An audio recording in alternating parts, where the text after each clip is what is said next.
जय श्री महाकाल। साधना करने से पहले कुछ लोग इन नियमों का पालन नहीं कर पाते हैं, जिनकी वजह से उनका मंत्र सिद्ध नहीं हो पाता है, उनकी साधना सिद्ध नहीं हो पाती है। जैसे आप कोई भी मंत्र सिद्ध करते हैं, चाहे वह सावर मंत्र हो या फिर कोई भी तंत्रोक्त मंत्र हो, कैसा भी मंत्र हो, वैसे सावर मंत्रों की विधियां अलग होती हैं और तंत्रोक्त वैदिक मंत्रों की विधियां अलग होती हैं।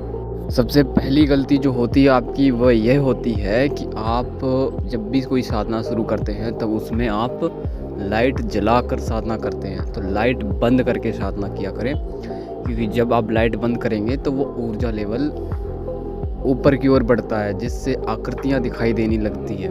अंधेरे में थोड़ी सी रोशनी होनी चाहिए, ज़्यादा नहीं। आप एक नहीं, दो बल्ब जलाकर ही रखते हैं जिस रूम में आप साधना वगैरह करते हैं। पुराने के समय में जब कोई भी साधक साधना करता था तो वो दीपक की रोशनी में साधना किया जाता था। और कोई भी मंत्र या फिर शावर मंत्र अगर आप सिद्ध करते हैं तो उसमें आपको स्नान, कोई भी मंत्र हो सिद्ध करते हो, कैसा भी मंत्र हो, तो स्नान बहुत ज़रूरी होता है, क्योंकि शरीर को स्वच्छ करना बहुत आवश्यकता पड़ जाती है। क्योंकि जब आप पूरे सब शरीर स्वच्छ नहीं होंगे तो आपकी साधना भी सफल नहीं होगी। कुछ लोग बगैर नहाए हाथ पैर धोकर साधना शुरू कर देते, तो ऐसा बिल्कुल भी ना करें, क्योंकि आप आधा शरीर साफ कर लोगे, आधे शरीर में तो आप पता नहीं कहाँ कहाँ गए होंगे, किन किन जगहों पे गए होंगे, वहाँ पे कैसी ऊर्जाएं होंगी। तो वो आधे शरीर जो बच जाता है उसमें मलिनता रह जाती है। हाथ पैर धो लोगे उसमें तो वह धुल जाएगा, लेकिन बाकी के शरीर में कैसे, इसलिए स्नान करना बहुत आवश्यकता पड़ जाती है।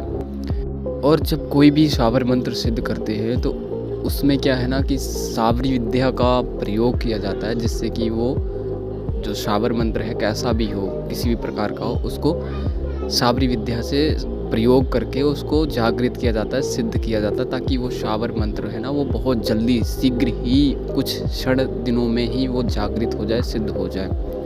तो कोई भी शावर मंत्र जब कोई सिद्ध करते हैं, जैसे झाड़ फूँक का या फिर कोई कैसा भी मंत्र होता है, तो शावर मंत्रों में क्या है ना कि सिद्ध करने के लिए शावरी विद्या का प्रयोग किया जाता है। शावरी विद्या का प्रयोग करने के बाद फिर आप उस मंत्र की साधना कंटिन्यू कर सकते हैं, या फिर अगर आपकी साधना चल रही है बीच में भी आप शावरी विद्या का प्रयोग कर सकते हैं।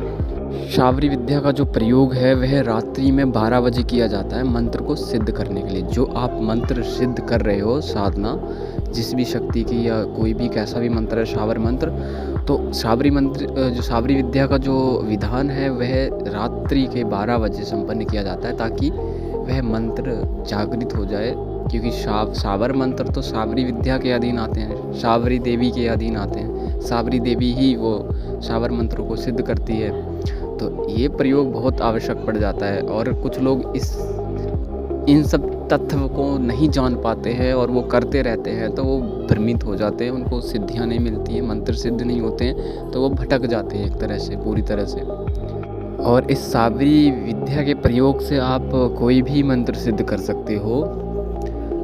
शावर मंत्र तो कर ही सकते हो, क्योंकि शावरी देवी मंत्रों को सिद्ध करने का कार्य उनके हाथ में ही है। और जब कोई भी मंत्र आप सिद्ध कर रहे होते हैं या आपकी कोई भी साधना चल रही होती है, तो उसमें आपको क्या है कि कम बोलना पड़ता है, मतलब कम बोलना होता है। कम क्यों बोलना होता है?